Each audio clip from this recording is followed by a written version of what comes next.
and then Sally Fitzgibbons behind her. This in replay. So Sal did pick off a wave, and she got slotted.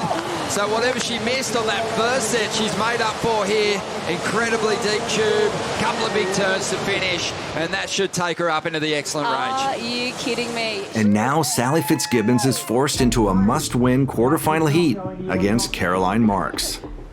As we see Caroline up now, she banked a good score, 7.67 for Caroline Marks, and Sally Fitzgibbons now has quite a bit of work to do. Sally surfing for her life. Surfing for a spot on the CT here, up against Caroline Marks. Sally dropped a 5.83 on her first ride, but Caroline Marks, she's up again. She's trying to put it out of reach for Sally with a single ride. Rock solid start to finish. Two-wave total of 16.5. That's hard to turn around.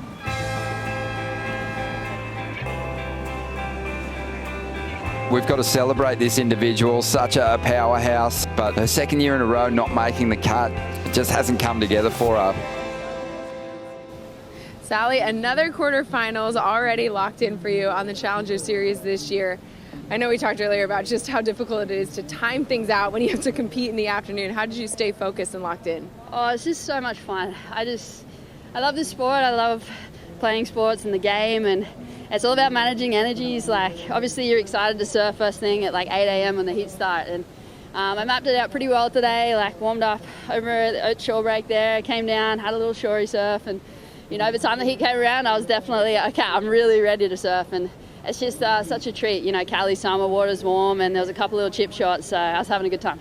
We've had the gift of watching you surf for a long time, and yet the stoke never seems to end. Being on the Challenger Series this back half of the season, how have you been rejuvenated by the next generation? Oh, yeah, that's the key word.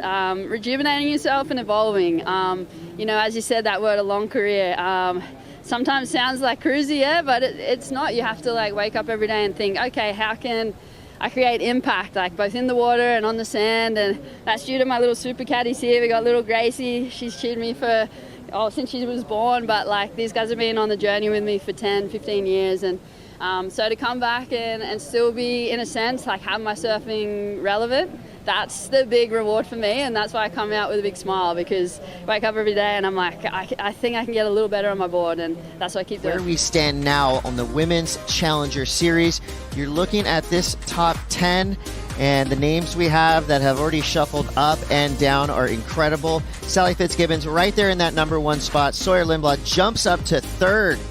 India Robinson drops one spot to fourth. Bronte McCulley solid in fifth. So, of course, these numbers are going to switch up as we're really kind of just getting started on the Women's Challenger Series, but only a handful of events yet to come. So big things happening on the Challenger Series for the men and the women. We're getting a preview of what we're going to see on the 2024 Championship Tour. And Mitch, things look so promising for the women's CS. Yeah, and there's three people that are tied at 7th place, too. Luana Silva, Sarah Bauman, and Alyssa Spencer. Really like what I'm seeing from a lot of young prospects. I think Vagina Fierro still has a lot more to prove, but I feel that both Sarah Bauman and Alyssa Spencer still have 2 events to go, and going on the back end over there to Portugal is going to be beneficial to them. I feel like it's their best weapon. Saquarema, to me, is going to be the most challenging event that's remaining on the CS. Well, we all know it's going to be a really fun season to watch, the Challenger Just Series. on 6 minutes to go, Sally on the outside gets a shot at it too, and there's some deep carving turns, but she'll need a more vertical approach down the line if she's going to stay ahead of the Californian. Wow. And a replay of Sally's ride. She might be on her way to a bigger score as well. Oh, nice carve down there to finish off with a little bit of a groove. But Sally's going to use priority. Wow. Fitzgibbons. Good-looking wave and great-looking surfing by Sally Fitzgibbons. This is going to be a breakthrough score. Makes a little connection as the wave splits. Gets a bonus. One more turn on the inside. To see how her fellow goofy footer in the mix goes. Another goofy footer coming up later in the round is Erin Brooks versus India Robinson. I cannot wait to see that unfold. Sally Fitz up and riding now. Nice carve to start things off.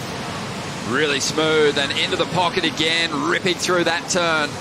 Will want to get a hit on the end section here. She has to show some variation. It's been a lot of the same thing here. But this is Sally here, and I feel like she turned this wave into a gem. Doing these carves in the pocket, slicing and pushing that tail out, showing something different. And again, but yeah, same type of turn she's done here.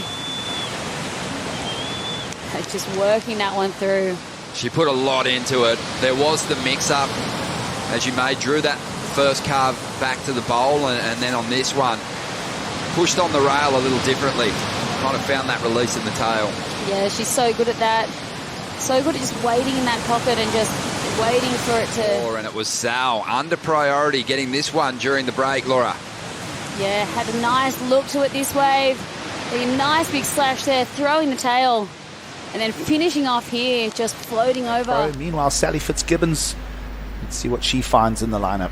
Oh, nice little power hack to start things off, and then did really well to get up and over that oncoming section. Hopefully not an important wave that she fell on at the end if she gets another one. The other point, she's had a long time to think about that as well, as we see Fitzgibbons just swinging on a smaller inside wave. I'm not sure there's loads on offer in here for Sal, but she doesn't mind. Wow!